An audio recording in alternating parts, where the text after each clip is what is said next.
In this video, we're going to get resultant force. It will be useful if you're watching this video to have a printout of the worksheets you can see on the screen now, and also to have a protractor and a ruler, for you'll need those during the video. So resultant force we're going to look at today.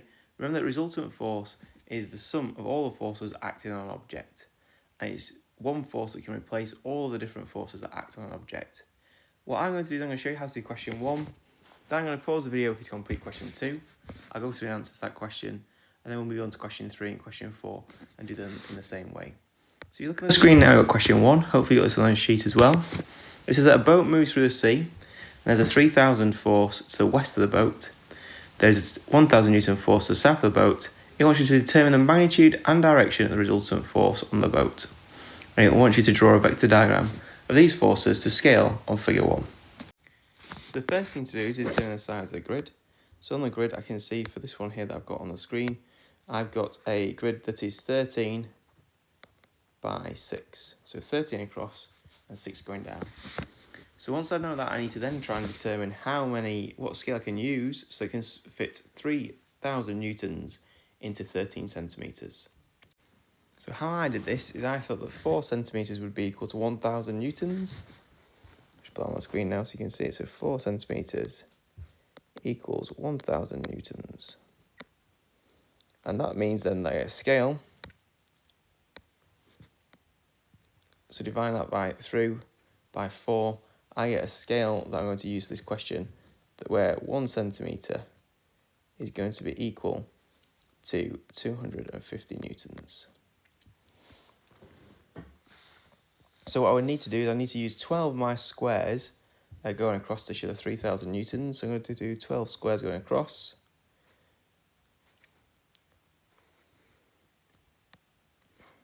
I would use a ruler here. And you might want to draw this on your sheet as well. And then I'm going to go down. Now I'm going to fit 1,000 newtons in. So that's going to be 4 squares acting down.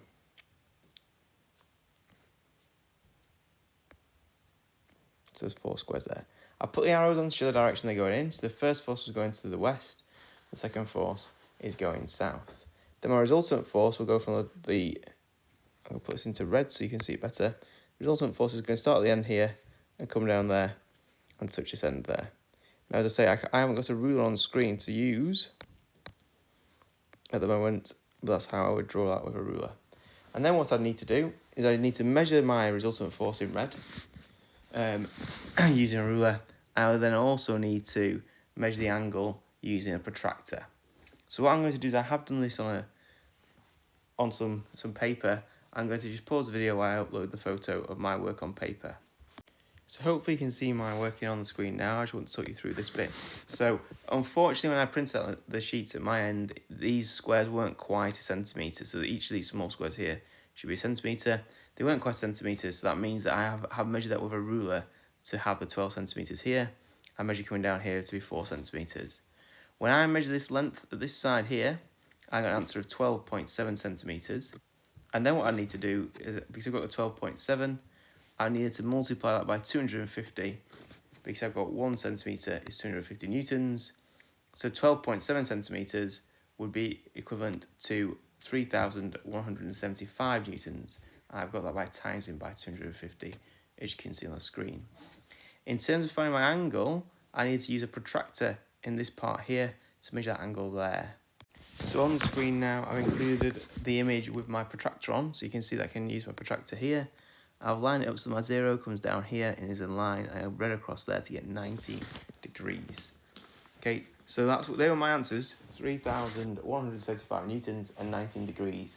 They are correct. However, you're allowed a range with a scale diagram, and the range could be from 3,100 to 3,200 newtons. So any answer that's between 3,100 newtons and 3,200 newtons is correct.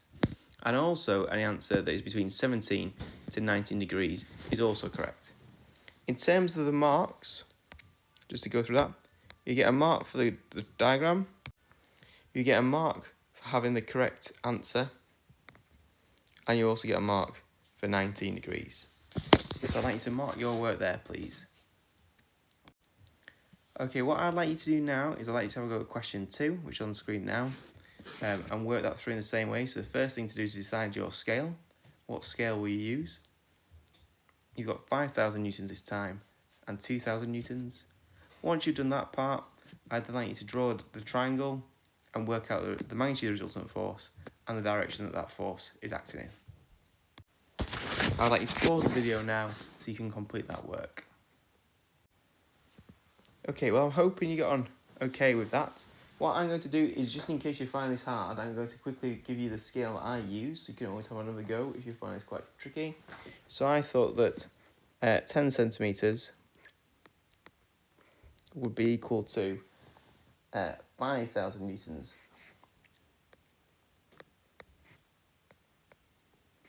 So that means that your scale will be 1 centimetre is equal to 500 newtons.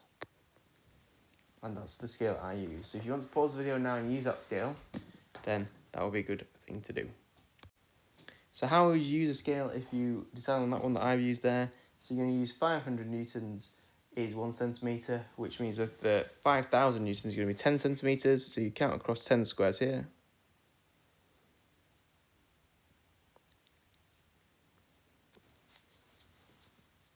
Okay, and then you're going to have to go down 2,000 newtons, which is going to be 4 squares. And you draw your resultant force coming across there. I did that in red last time, so let me just do that in red again. So you draw your resultant force going across there. You're then going to measure the size of your resultant force with a centimetre ruler, around the number of centimetres, and you're going to measure that angle as well. I should put on the screen now my answers. So you can see at the top of the screen how I've worked this one through, looking at this bit here. So drawing these along, again, the paper wasn't quite a centimetre for me, so I did measure it with a ruler. So that was 10 centimetres there, coming down 4 centimetres. Okay, and I've drawn this across and measured that length to be 10.9 centimetres. So to convert that back into the correct answer, I had to do 10.9 times by 500. The zero's just been missing off as I've cropped that word there. And if you do 10.9 times 500, you get 5,450. And you can see here I measured my angle to be 22 centimetres up there. Okay, so again, working through the marks, you get 1 mark for drawing the correct triangle. I just marked in green. You then get a second mark for coming up with the correct answer.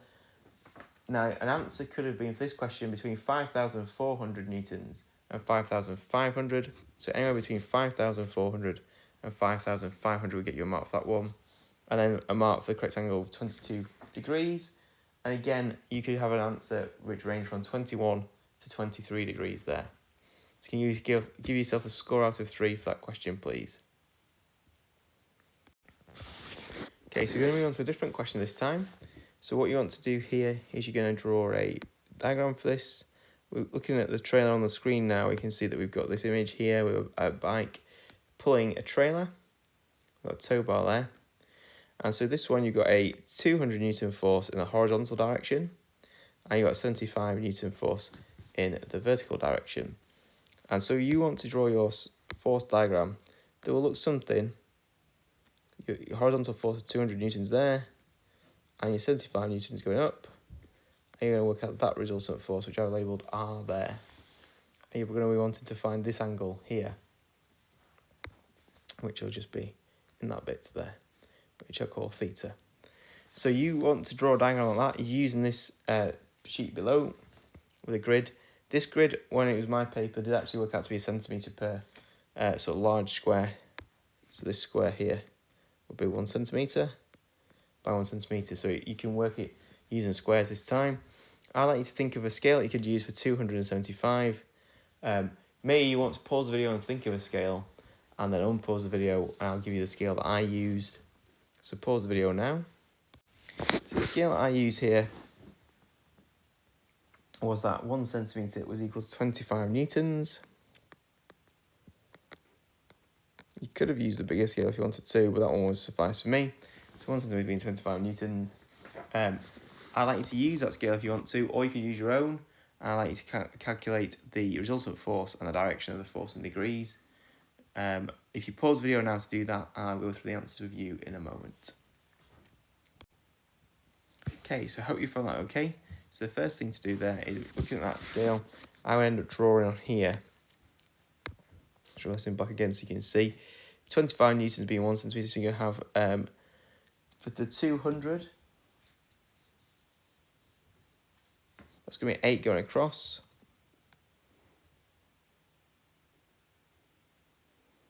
And for 75, that's going to be 3 going up. So I just make sure I've got arrows on all my slides there. Okay, that would have worked. You couldn't have doubled your scale because if you'd have taken it, there's only 14 grids across. So if you double 8, you get 16, which wouldn't quite fit. So the next thing that I'm going to do is then draw my resultant force on here. Okay, I now need to measure the length of my resultant force using my ruler. And from there then I can work out the angle, which I'm just going to put in blue, which would be there. I'm going to put on the screen now my working that I've done on paper so you can see how I've gone through that question. Okay, so hopefully you can see the screen now with my working on. So I've drawn the diagram as I've shown you with 8 going across and 3 going up. I then measure this length here to get 8.6 centimetres. And knowing that 1 centimetre is 25 newtons, I need to do 8.6 times 25, and that got me 215 newtons. I then measured this angle using my protractor, as you can see on here. I got 21 newtons there, and that was all correct. So in this case, you got the marks, first of all, for drawing the correct triangle. You're given slightly more marks here, so you get 1 mark for the correct triangle with the resultant and, with the vertical and horizontal component. You get a mark for your resultant. You're then going to get a mark for your force. That was allowed in the range of, I'll write it down this time, 212 to 218 newtons. So anywhere in that range of 212 to 218 is acceptable. And the final mark is getting your angle of 21. And with this one, you're allowed any angle in the range of 20 to 22 degrees. Okay. So you can give yourself the 4 marks there. 1 for drawing the triangle, the first part of the triangle with the vertical and horizontal components. 1 for drawing the resultant force with an arrow on it. Then 1 for getting the correct answer in force between 212 newtons and 218 newtons. And then the final mark for getting an angle between 20 and 22 degrees. So please make your work, give yourself a score out of 4. Okay, so we're on to the final question now. It's the same process again, very similar question now. I won't give you any help to begin with. I think you should be able to answer this one yourself. But I will ask you to pause the video in a moment, and then I'll ask you to unpause so I can give you a scale in case you need that to get going forward. So can you pause the video now, please? So with this one here, you could use, again, that 1 centimetre was equal to 25 newtons. However, that scale this time could be doubled. So I used the scale that 12.5 newtons is equal to 1 centimetre. So that's 12.5 newtons is equal to 1 centimetre. So if you use that process, you would end up with getting 12 centimetres here for your 150, and your 50 newtons would be equal to 4 centimetres. So you can use that scale if you'd like to, and then try and answer the question. So pause the video now, working through with that scale if you haven't done so already. Okay, so I hope you found that question all right. I'm going to run through the answers now. If you haven't quite finished, please do pause the video. So the first thing to do is draw your horizontal component, which remember is 115 newtons, which we said is going to equal 12 centimetres. So you can draw that across here. Remember to put your arrows on, and that should be drawn with a ruler. Okay, that's 12 centimetres there. Then you're going to go up the side, and you're going to go 4 this time, 4 centimetres being 50 newtons.